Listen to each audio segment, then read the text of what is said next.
Jesse Saperstein is with us. He's been on the show before. He is an amazing young man, an author, an advocate, a speaker, and truly someone who is very inspirational. Jesse, welcome back to Autism Live.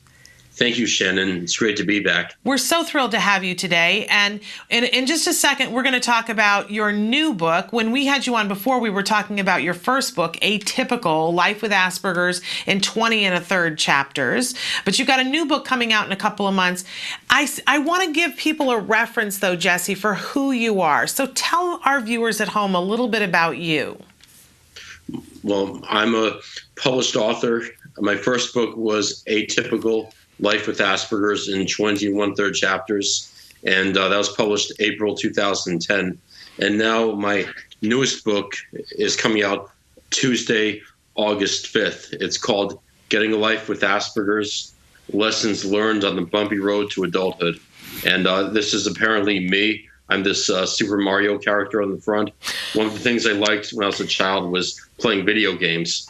And the new book is designed to help make the transition into adulthood if you have an autism spectrum disorder. And so, Jesse, when were you diagnosed? I was diagnosed at age 14 in 1996. And your diagnosis was Asperger's? That's correct. When I was much younger, I was diagnosed with pervasive developmental disorder before they knew much about Asperger's. Okay. And so how would you say, what ways did Asperger's present itself when you were a teenager? What difficulties do you think you were having then? I almost always had problems during transitional periods. New schools and life phases always brought out the worst in my condition through immaturity or just having trouble adjusting.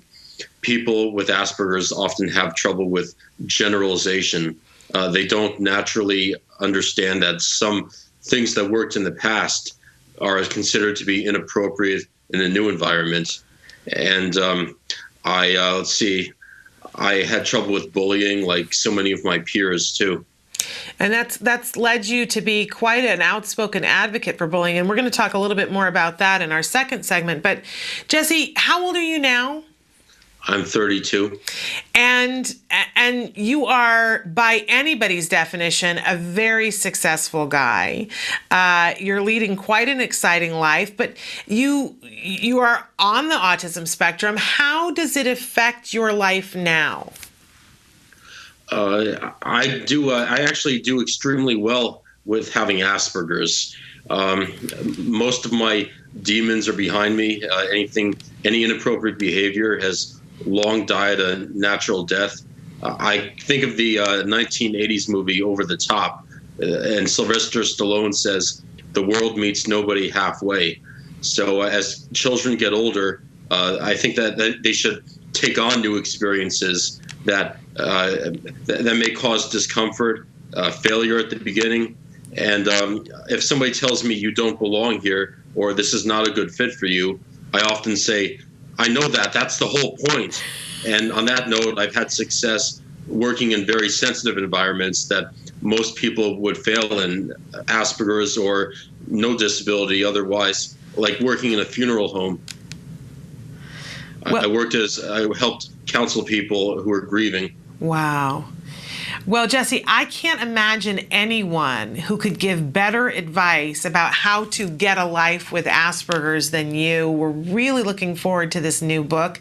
Where, you said it's coming out in the beginning of August, where will people be able to purchase it? It will be out in most of the Barnes & Noble stores across the country, and it's also available on Amazon.com to be ordered or through Kindle.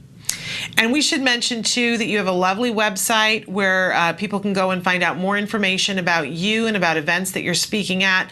And your first book, if they haven't gotten your first book, they really need to get Atypical: Life with Asperger's in 20 1/3 chapters.